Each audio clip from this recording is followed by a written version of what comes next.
Welcome to the Saynetwork podcast. I am Jim. I'm here with Megan Villalpando. Hello. And Hillary Jackson. Hi. The Hillary Jackson. I'm just going to go ahead and say the Hillary Jackson. Oh my gosh. On today's episode, we are going to break down a recent report titled the Deloitte Global 2021 Millennial and Gen Z Survey. Side note, I hate typing millennial. I hate typing that word. There's something about it that bothers me. There's like an extra N or something in there. And I always feel like there should be an E in there somewhere. I don't know. I've digressed. Marking the report's 10th anniversary, the 2021 Millennial and Gen Z survey reveals two generations demanding social change and accountability. So since I am old and you guys are not, I will be relying on you guys probably more on this as we break down the survey. But let me introduce Hillary. Hillary is managing editor at New Frontier Chronicle. Is there, or just New Frontier? Would that classify as a New Frontier?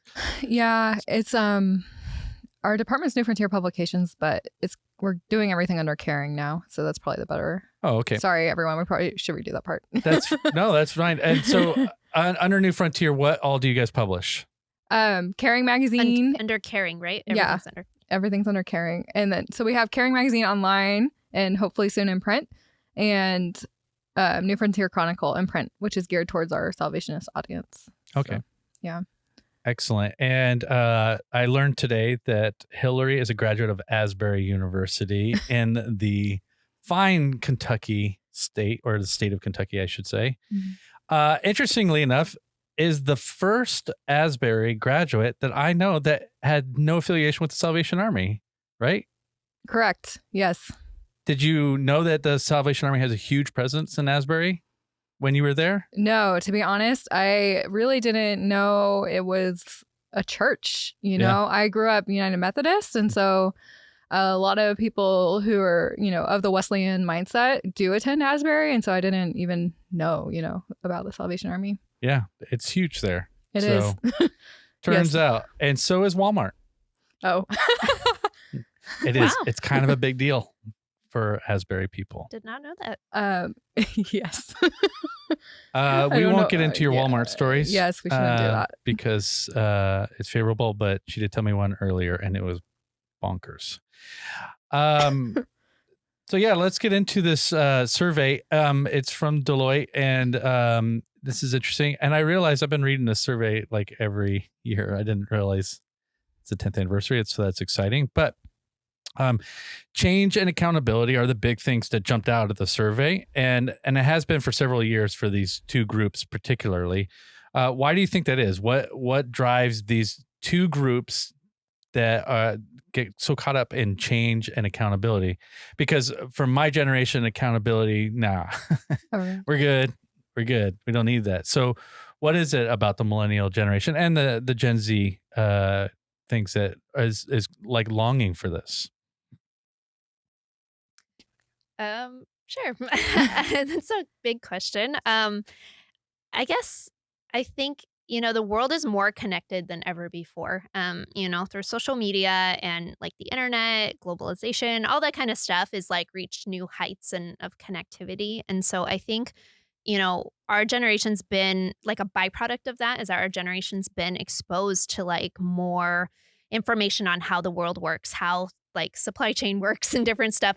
Not to go dark on this, but like the most like obvious example or first example I could think of was like Nike, right? This is when I guess I became aware of this. Like Nike got exposed. Well, you grew up in Nike land too. Yeah, I'm from the Pacific Northwest, but so Nike got exposed for having sweatshops, and I guess that's when I first sort of realized that this type of stuff was an issue. Like I had no concept of supply chain. I had no concept of like where things came from or anything that, I wore or products that I used or whatever. And so, Nike got exposed for using sweatshops, child labor, horrible working conditions overseas, all this kind of stuff. It was really bad. And that's really when I first became aware of it. And so I think like younger people, we're seeing that, we've been more exposed to that. And so I think we want to see companies and corporations, institutions be better than that. We're now seeing like the reality and we don't like it. And we're like, no, we can do better than that. So I don't know. That's just kind of what comes to mind. Yeah, totally. I'm a millennial myself, and I think you're probably too, Megan, right? And I think, from my own perspective, I'm really values driven, right? Like I know what I believe. I want, I try to approach the world holistically. And I think that's not necessarily like unique to me, right? Like I want transparency in a lot of what I see out there, and whether that's like the clothes that I buy or the leaders that I follow, I want, accountability in that. So, and I think, social media is like a way that we see that, but, it kind of can be anywhere, I guess. Yeah. Yeah, it is interesting. You guys, you guys were probably, social media was really probably taking off in your formidable years. And so you guys probably were exposed to way more than like I would have been. Mine would have been on the world news that you would have to catch ultimately, and stuff. So that is interesting. And yeah, it was really the millennial generation that started this change for good, like in fighting for good and being active and taking an actual active approach. And I do agree. I do think that just being exposed to what that is, I'm glad you brought up that supply chain, because I had no idea either. I didn't know anything like that. I didn't know, like, I didn't think people could do bad things with that kind of stuff. And you see it regularly. Transparency is a key word right now, particularly in business world of what that means and what does that look like. And we're seeing, in some cases, cancel culture kind of take on some of those practices, but in other ways, it's just identifying with a brand that is transparent and you feel confident in. Would that be the case for you? Is that what you were kind of saying too? Yeah, like for example, I bought maybe a pair of pants at this company, but there's a brand called Everlane, and they completely like detail how, they spent X amount on labor and they pay the person who made it this much or whatever. And so that's like a really intense example of it. But even just knowing that my coffee beans are coming from a fair trade roaster, like that makes me feel better that, the person who, put in the labor for this beverage that I'm going to enjoy, they were paid fairly somewhere. They're living under good conditions. And that really means a lot to me. Like they say, you can vote with your dollar. And a lot of that has kind of played out in cancel culture in a lot of different ways. But, I can only do so much as one person. So to maximize my impact, my philosophy is, okay, I'll buy, this because they're committed, to making the world better. Yeah. And I think even just with brands, like if they have a philanthropic side, like they really are, supporting a lot of their revenue going towards a specific cause that I think is important or something. I think even that is more appealing to me than, a company that maybe isn't doing any of that. Totally. Yeah, it's an interesting approach. Growing up, like morality didn't seem to play a role in the pair of jeans that I was going. You know what I mean? Yeah. But it does seem to now.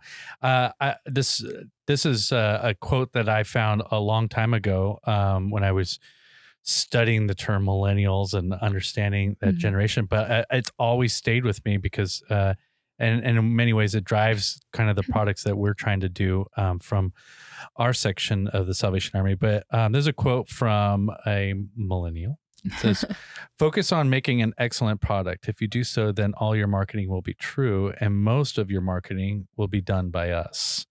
And so that also flips the script of like, hey, we're willing to shout the praises of you for doing the right thing. And that's big marketing. That's huge. That's an opportunity. But it has to be true. And when it's not true and when it's not transparent, then they walk away. Your generation will just walk away and just say no, because there's other opportunities. And it doesn't matter the genre. There's more opportunities to buy other things than there were before. There's millions of shoe companies now. There's millions of clothing brands. There's millions of everything that you could just kind of be like, all right, yeah, I'm done. If I'm not going to line with this brand, then I could go to somewhere else and I'll be just fine. It's interesting. Yeah, it's just interesting that we have to be true and remain true in what we do. Through this report, you see a desire and increased participation in volunteering in nonprofits, charities, and community organizations. That seems like good news for us, being almost all of those, if not all of those, in one. Um, so what can the Salvation Army do to attract this audience to volunteer or align with them? This is a group that wants to do good. They're not shy about volunteering. They're not shy about getting involved in charities and nonprofits. That's good news for us. How can we attract them more? Well, I would say at the most basic level, to make it very easy to volunteer. I know several years ago, right, like when I became an employee here, my community group from my own church wanted to get involved, and it was very challenging. And I feel like I'm an insider, right? Like I should be able to figure out how to do it. And Definitely. like I couldn't. So that's like the most basic level, I think. But beside that, I think and that's kind of almost what I have to do with my job, is just sharing the good that the Salvation Army does, the impact. We serve in so many different ways, and there are definite causes that people can identify with, and just making those causes known. And in our caring website, we actually have a quiz for finding your own cause. So if you really are trying to figure out, how on earth can I get involved with the Salvation Army, there's a quiz there that you can check out. We should link that in the show notes. Yeah. Megan, on that? Yeah, I agree. It's the accessibility, I think. Just looking for those points of entry sort of for people to get involved with the Salvation Army. And I think in some ways we do this really good. I love when I go at Christmas time and I pass by a kettle stand and all I have to do is snap a QR code and I can make a donation, that's to me, that's a really creative entry point for people to have a connection with the Salvation Army. But I agree, on the volunteer level, I think we do need to just continue to find ways to make those opportunities more accessible and help people become more aware of them. Because you're right, Salvation Army does check a lot of those boxes. And I think a lot of people love, as soon as you explain what we do to people, I mean, people are like, wow, that's really cool. The Salvation Army is awesome. They have a great mission and I love what they do. But sometimes getting connected can be a little bit difficult. And that's at all levels too. It's, Yeah. And it's what's fun about Hillary is she's finding almost every day something new the Salvation Army is doing, because she's new to the Salvation Army. Is that true? Like that you're finding things that you're like, what, again, seriously? Yeah, I know. It's really amazing just the breadth of everything the Salvation Army is doing. And even just throughout COVID, right? So many even more creative ways that people have found, ways to meet human needs without discrimination, all throughout the West. And so it is really amazing. And I'm always wow, I wish I had thought of that. Yeah. So I was born and raised in the Salvation Army, and I have now worked for the Salvation Army for over 20 years, and I still learn the vastness of what the Salvation Army has to provide. I had a friend who wanted to get involved, and he had a hard time. Same thing. The accessibility is a thing. It's very much a thing that we need to be better at. He wanted to get involved, but he wasn't sure because of multiple reasons. But the biggest one is he didn't know what to get involved in. And so we had a talk, and I was like, well, what are your things? And he goes, well, I don't know. You tell me different things at the Salvation Army. I was like, actually, you tell me what you want to get involved in, because there's a good chance the Salvation Army is involved in that. Yeah, that's so true. And I want to find your area that you are passionate about, because I can link that to you. Now, that might benefit my own local community, Salvation Army, might benefit the Western Territory, or that might benefit somewhere else. And it was true. He was able to come back and say, this is what I want. I go, all right, great. We've got that. We're good to go. And so, it's just amazing what we have. We have to let people know, and we have to have not just let people know, but that those opportunities are easy for you to get involved in. I also think that we could be better at involving our own people and volunteering outside and stuff. I know one time at my core, I saw that they were doing a thing. It was really cool. Prom dresses for girls. It's really cool.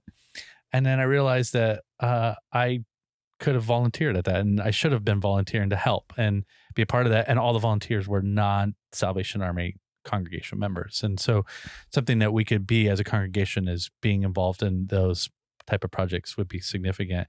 It gives me a little bit of hope. We recorded a podcast before, and it talked about the hope that people have in things. And I think there's great hope for us that this generation wants to do good things, align a cause with their personal brand. And I want the Salvation Army to be a part of that.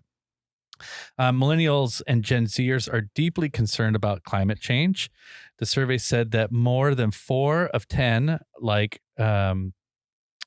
feel like that we're at the point of no return, like doomsday, basically. The good news is that many are still optimistic that things can change. Why do you think the environmental issues have been so important to this group? Because this isn't new to this group. It's the Millennial Generation as well. It is a big thing about the environment.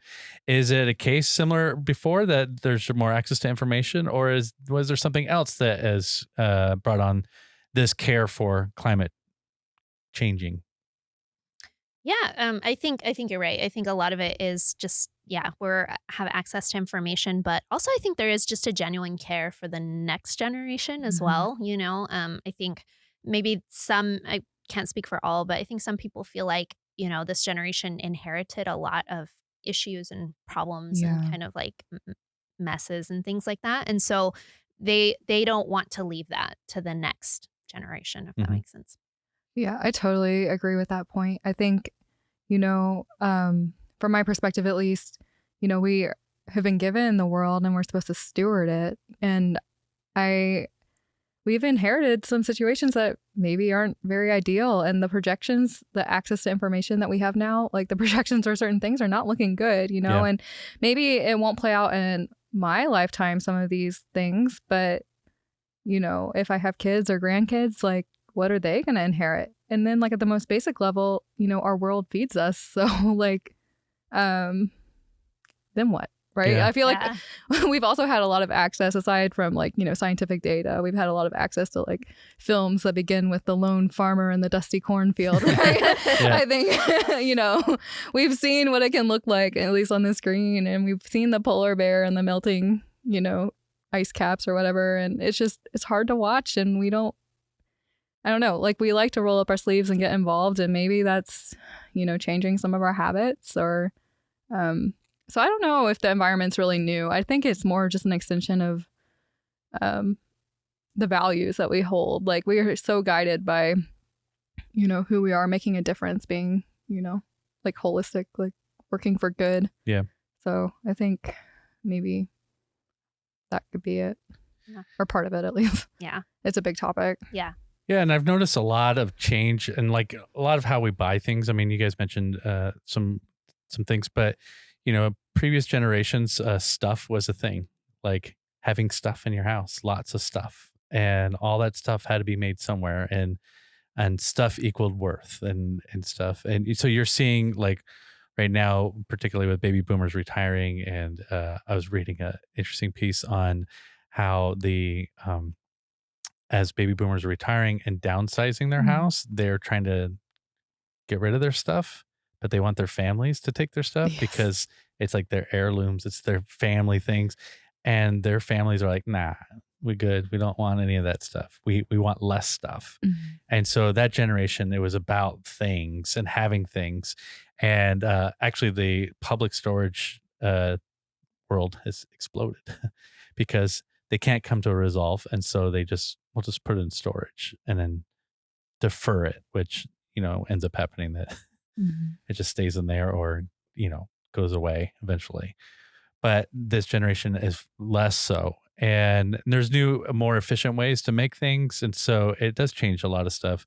It is scary in some sense because it's changing a lot of the workplace culture and how we do things, people being replaced by robotics and different things. And so it changes stuff. But on the flip side, it does open the door for other things, for other opportunities to make things or to be employed by things. So I think that's what scares people ultimately. But yeah, it does feel like it's on all of our radar now that we have to start doing something about this, where even I think just a few years ago, it wasn't on everybody's radar. Yeah. And totally, like, I think COVID gave us a really good glimpse of what could be, right? Remember the first few months of COVID, the skies were so clear. Yeah. Yeah. Everything was Yeah. so beautiful. And it was because we were all stuck at our house. Like, there weren't planes going everywhere, you know, and maybe that's like unrealistic moving forward because like stuff has to happen in the world. But I felt like that was like, oh, wow,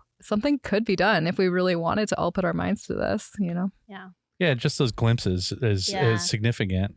I do wonder too. I read a similar article about, like baby boomer generation having a lot of stuff and wanting to pass that on. I read some of that is because some of them lived through like the Depression era. Yeah. And so, there was like a sense of urgency to hold on to things just in case something, were to happen. And now that we've been through this pandemic, I wonder if that's going to impact like this generation, if it's going to flip, right? Instead of being like sort of like holding on to things, then the next generation is like, no, I don't want it. And then I wonder if this generation is going to be like, yes, I want to hold on to things because I've lived through a pandemic. I don't know. Only toilet paper. Yeah, That's interesting. apparently. Yeah, I don't know if there'll be an impact there. I don't know. That is interesting. That would be. I don't know. Yeah. I could see that. And you're right. It's major events chart different generations. Yeah. And then like separately, like, I don't know, I was thinking this when you were talking, Jim, just social media really highlights minimalism. Like it looks really cool for like our generation to have like nothing in your house, right? Like all those like dwell, homes or whatever, like they're so beautiful and they have nothing in them. And so it's just really funny to think about, like now I think my house is cluttered because like, it has like more things in this That's one true. house, Yeah. Yeah. The trend of mid-century modern heading into your homes was all about decluttering and less and more and all that. The millennial generation really took to plants. It's true. How many plants you got? You're in the plant game too. You got to be in the plant game. I am, but I'm kind of ashamed to talk about the number of plants that I still have. Okay, yeah. I have a couple that are thriving, but they're low maintenance. Some of the others just haven't done as well. Megan dabbled in the plant business for a little while. I have 2 indoor plants that are real. The rest are fake because I just am not very good. Well, you had a kid, so you can't. Yeah, you're keeping something else alive. Yeah, so I there feel you go.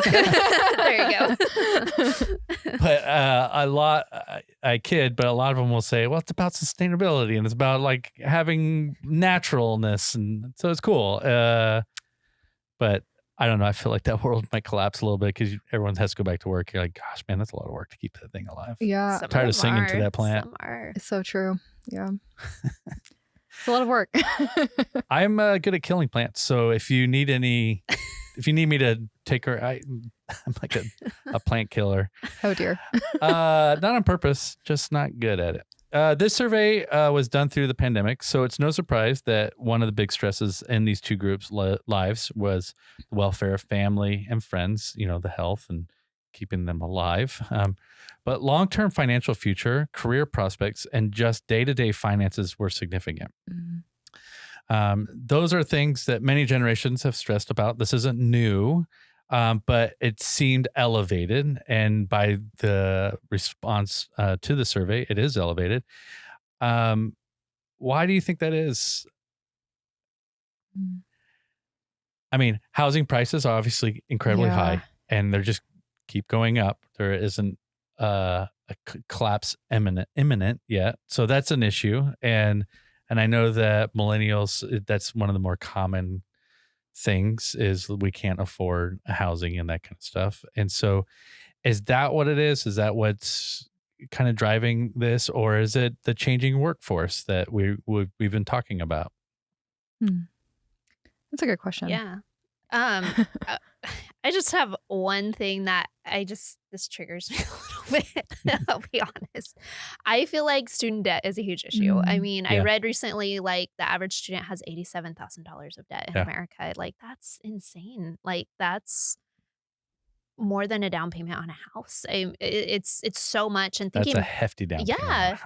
And I'm like, that's like for some people, years of a salary, and it's just. it's crazy. And thinking back on my own experience, I'm like, there was no education for student loans, like at all.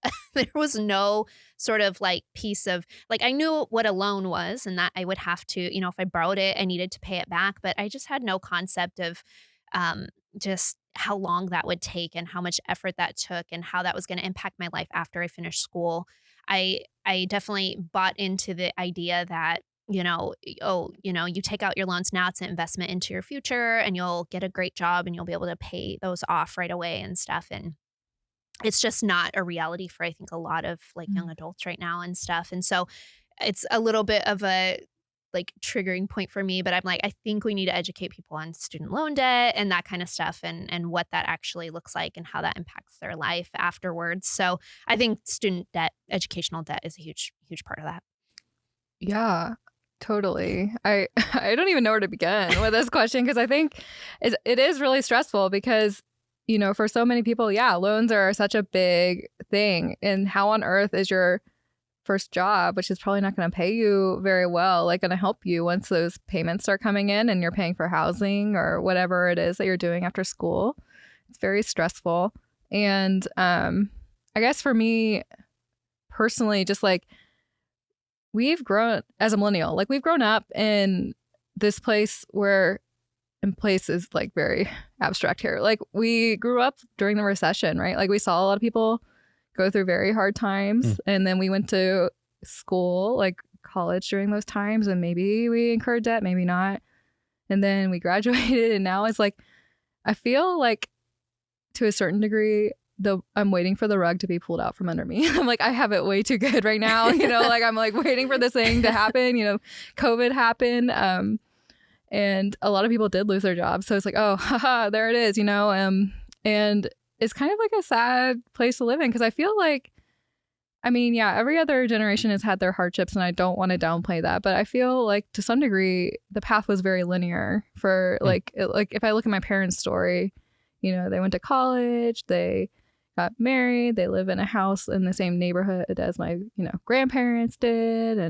And so it's just like, and they got jobs. And so like it all kind of like fell into place, like the American dream, like type, thing. And it's just, that's not been the case for me. I've had seasons of like working for a traditional company, seasons of working for myself, now I'm here, so I was like, yeah, it's just very unpredictable. It kind of requires us to be a little more flexible and agile. And it's just interesting though, because like this isn't my personal thing, but I'll hear friends talk and they'll be like, oh, my parents are so upset like that I'm renting still. And I'm like, well, this is not the 80s. Yeah, anymore, what's the alternative? Yeah. And so it's just, yeah, I don't even know how to begin.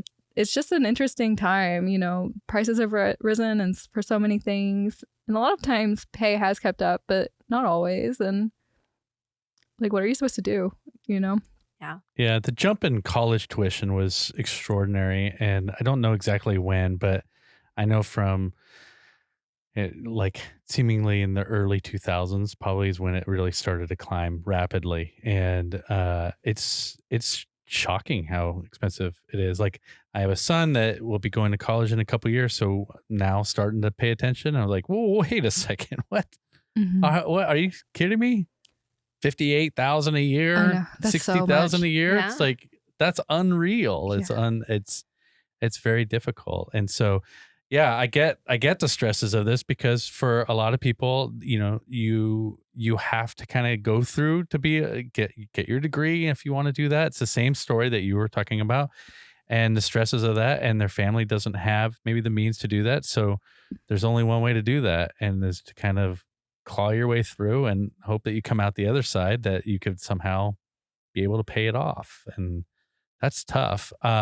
Luckily, we're seeing trends of community colleges going free, Yeah. and offering free ones. So that's a good thing. Those are good starts to cut down some of that. But that is difficult. And I think you pointed out something that is interesting too, is, for so many of us, we will look at our parents' lives and say they did it. sometimes it was easy for them, but sometimes it was really difficult. They had the same experiences, but we're only seeing the end. That's And true. I remember John Acuff spoke at one of our events, and he said we have to be careful not to measure our beginning or our middle to their end. And we tend to do that a lot. We tend to be like, well, they have this and they have that So and they have true. that. Yeah. Well, that's because they had to go through the ringer, and they went through the ringer and they kind of figured it out, and they got on the other end of that. And it took them a long time. That's why I always laugh at that stupid show on HGTV, House Hunters. Oh. And then they go in, and for some reason, everyone loves that show. It's like hard to find someone who just doesn't like that show. And so they go in and they're like, oh, well, I want to move that. I want to move this. I go, oh, we need this kind of countertop and blah, blah, blah. And they're like the whole time. And I'm like, okay, well, that's 10,000. That's 25,000. That's 35. That's 45, 50. Now we're over 100 on just all the changes.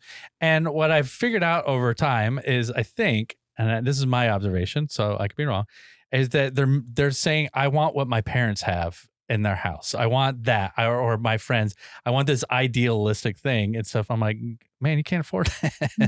And that's disappointing. And that's going to be, you have to kind of start slow and then work your way through all of that kind of stuff. Totally. But it lasts. I'm like, and also that's popular right now. That doesn't mean it's going to be popular. It's true. 2 years of dealing with that. But that's tough. And it's tough because you want that. And there's this social pressure of thinking that you have it all together or you're financially stable. There's that you have to contend with, particularly if your same group that you've gone through where your friends, there's various degrees of success and stuff like that. And you want to kind of be a player in that, you know. I went to University of Phoenix. And so it was working people to go to college.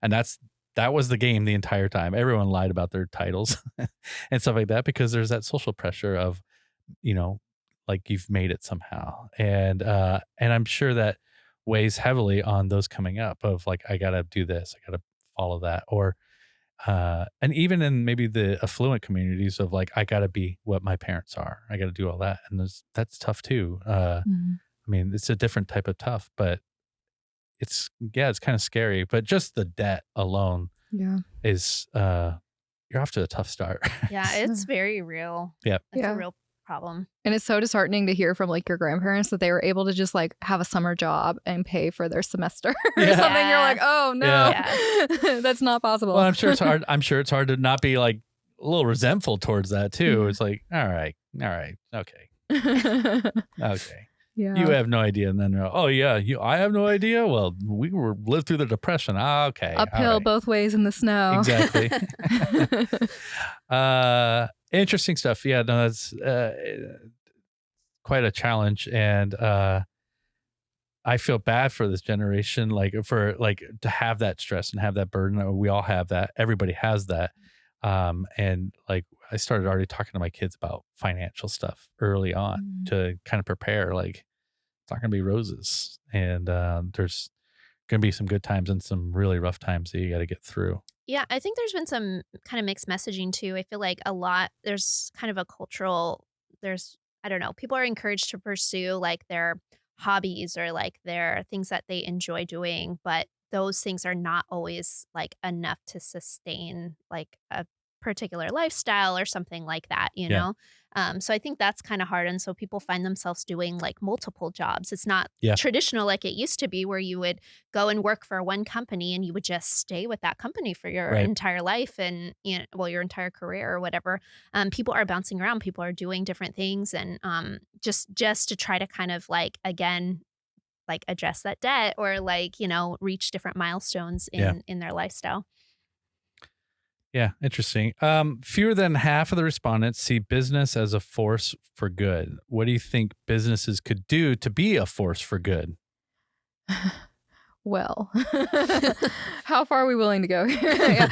I don't know. I think for us, it's like really disheartening, you know, like what Megan was saying about the debt, right? Like we're so, you know, we're trying our best. We really are. I think millennials, like we've maybe have inherited some situations that are not ideal, or we're trying to make it work in a workplace that, you know, is kind of almost feels like it's in between two times, right? Like it's not like I feel like, so much of it's still traditional. Like you go to the 9 to 5 or whatever, and some of it's remote, and some of it's like very much like I work for myself and I'm building my own brand, and there's all that.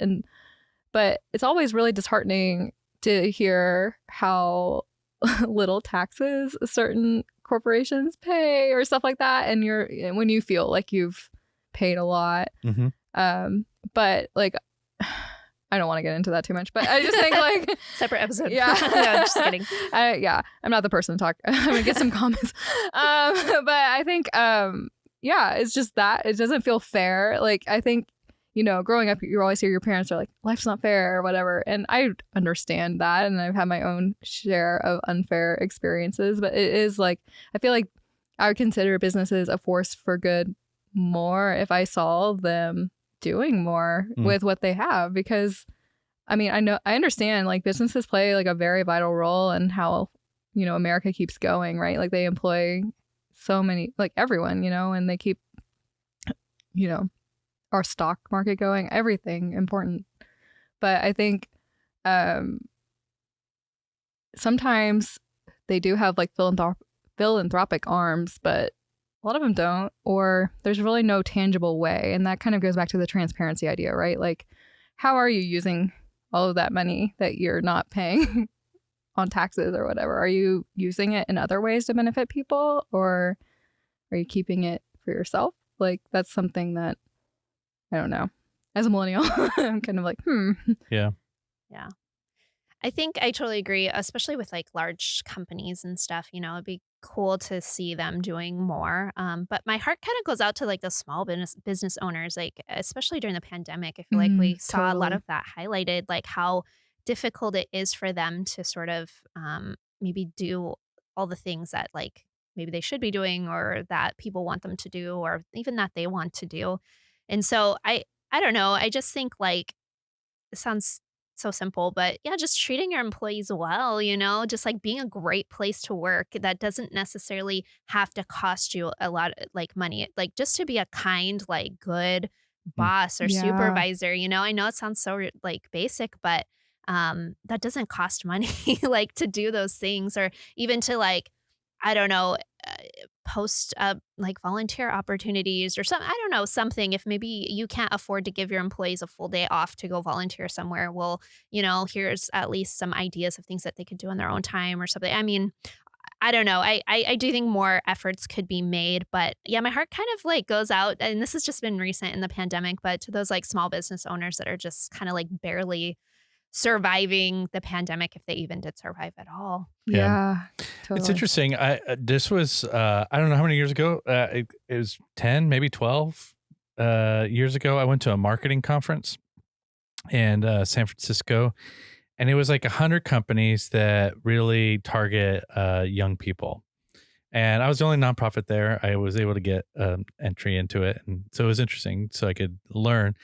And this was a long time ago, and the main theme laced in every single session and breakout was aligning a cause with your brand. And align a cause with your brand. Every single one. Boom, boom, boom, boom. It's going to resonate. It's going to resonate. It's going to resonate. And I think there was a movement for that. There was a lot of movement for that. But there's also been a kind of maybe it kind of plateaued or stopped. And I think it's super critical for organizations to be a force for good and finding their avenue that works and keep at that and keep generations going.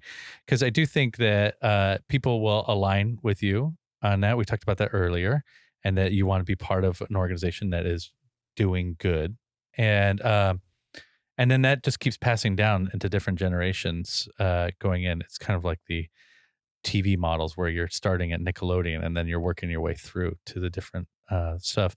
And so being that force for good and allowing that to be authentic and allowing that to be a major part of who you are says a lot. And I think it's a workplace culture that you alluded to of this is a place that cares and everybody wants to be a part of something that cares. Like that feels good. It's it's something that we all like, you always feel good about it. And so,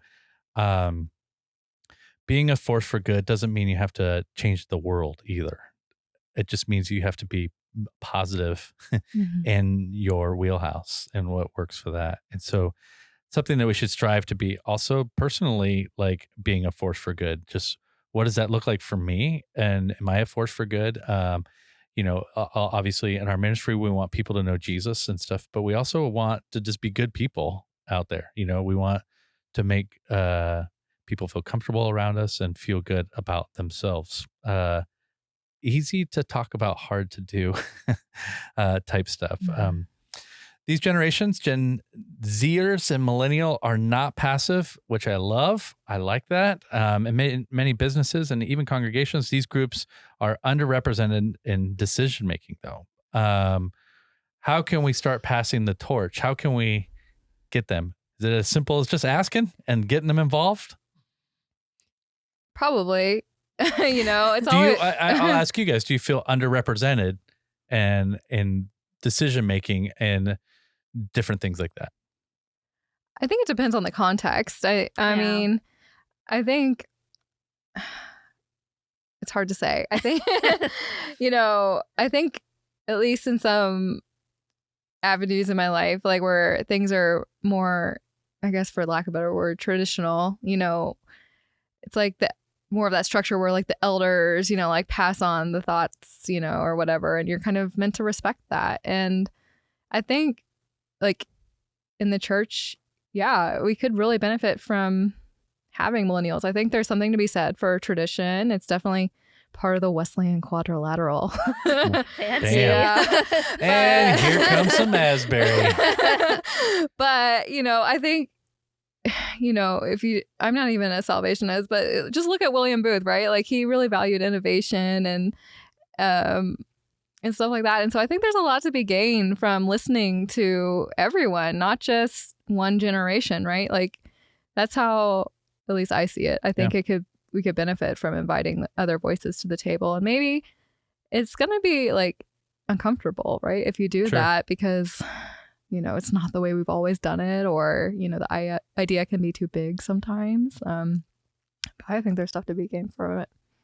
Yeah, sure. I totally agree. I think I would say just like let go of fear of change, like we're all kind of like apprehensive about change and stuff, but if you're not willing to change or like bring other opinions on board and stuff, I mean, to me, that sends a message that you don't really want, like you don't really value the opinions of other people, you just kind of want to maintain the status quo. So I think you have to let go of a fear of change. And then also I would say ask rather than like make assumptions about certain people's opinions. So like if it's Gen Z or millennials, like I think a lot of times the tendency is to be like, oh, well, they're millennials, so they're all like this, or they all think like this, So true. Yeah. And it's like, well, maybe just ask it, like, rather than kind of make an assumption. Yeah, like that. There's a story that it still irks me, and I'm just going to share a little bit about it because I feel like we need to just get this out there in the world. There was a story that went, I think, viral a couple years ago about how millennials cannot afford a house because we eat too much avocado toast. Did you see that headline? Like to afford a down payment. I remember this, yes. And so I was like, oh, person, you made this way too simple. This is not even, like, yes, maybe we do, spend money frivolously, like in some ways, but, all of my avocado toast I've ever, ordered maybe in the last 2 years could maybe come to $40 total, so it's just like, that's not going to make or break my house payment. But so it's just like when those types of generalizations are out there, it's really harmful. Like, how can you expect to have a bridge with someone if you're like just saying mean things about them, right? And that you would say that too about yourself. Like if it was your own generation, like, oh, I'm not really good with all the generation names, but like Gen Xers, they don't, well, that's they don't want change. There's stereotypes for all the generations. Well, that's what's interesting to me is that like I'm a Gen Xer, and but I don't recall, and it could just be from horrible memory of well, Gen Xers do this and Gen Xers do that. And it was less of a label than it was that it seemed to be with millennials. Millennials. We have taken so much heat. It's like unreal. I'm so thrilled that Gen Z is like behind us now because people have realized millennials like me are like 30 now. And Right, so well, like they're like, oh, whoa, we don't have to make fun of them anymore. Some people don't help themselves. Don't help or a good representation of Well, I was these just about to generations. say that is I think we have to remind people that there is a generation behind millennials, and millennials are older now. They're not young people, young adults, or they're still young adults, but not like teenagers and like this younger generation. And I still get the feeling when people say, well, those millennials, that's what they're talking about. Totally. And that's not the case. And in order to organizations to really grow and to be innovative and entrepreneurial, you have to allow for new growth to happen, and you have to allow for different voices to come in, and you will grow old and die without it. And that's so true. And that's always been a concern of mine, is that we have to get the voices of not just the millennial generations, not just the Gen Zers, but whenever they decide to name the next generation after that. Gen Alpha. Well, I only know that because of my son. They spin that around. Yeah. They spin that around, and then they eventually will come around. Because like even millennial had 3 different ones before they got. It was Generation Y for a while, and so it got mixed around. And so eventually it just gets. I learned this from actually Neil Howe, who coined the term millennial, and he was like, "Yeah, it's just based off a research paper," and everyone kind of agreed that this generation is different than a previous generation, but there has to be that voice in, and passing the torch, it may be a little heavy-handed. It's allowing everybody to get involved in the torch making process, and Totally. and having different voices. And I worry sometimes, and not just our organization or other organizations, that if it's just too limited to one generation, decisions that are being made are not going to benefit for the long term. And so. And I speak about that a lot in program making for kids and stuff. If you're trying to do a program without kids' voice in it, you're going to miss out on what those kids are going to like. You think you know what they like. You don't always know what they like. I study it for a living, and I'm going to get it wrong. The easiest way is just to simply ask and get them involved. And it could be Ludacris, not the actual hip hop star Ludacris. But It's like, where are we going with this shit? no, but like some of the ideas could be like crazy to you. You're like, that's just crazy.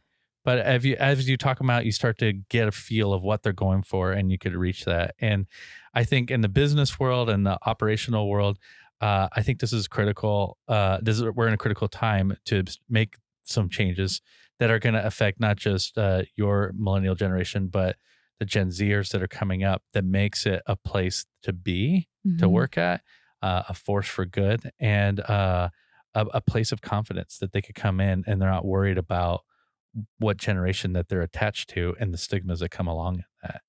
And again, probably something easier instead, because there's biasnesses and all that kind of stuff. Yeah. But I think the more we can make awareness of it, and the better that we're going to be with more people at the table, and different populations, more diverse populations, being able to speak into the future of what, not just the Salvation Army, but in any organization and what they do. And that's why you see organizations die. So you see all that stuff because there was a fail to make that moment. And that has to happen regularly, in my opinion. That's not just a one-time kumbaya. We're all going to go to a camp and put up Post-it notes on the wall and then feel good walking away. This has to be an ever-changing process, and getting people involved and developing them, and allowing to, like, the all-stars to shine. I don't care what age they are. Like, if got some 21-year-old that comes in and is just a rock star that's good at it, let's make it happen, Captain.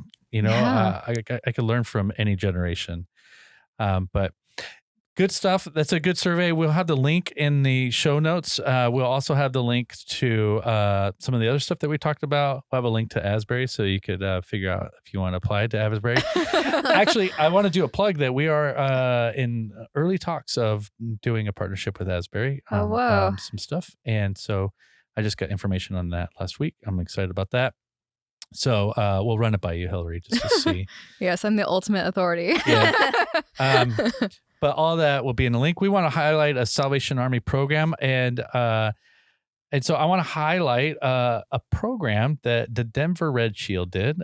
Lieutenant Mandy Hall is she, prior to becoming a Salvation Army officer, she was into acting. She loved to act. She toured around with like a little drama group. I don't know if it's little. I shouldn't have said little.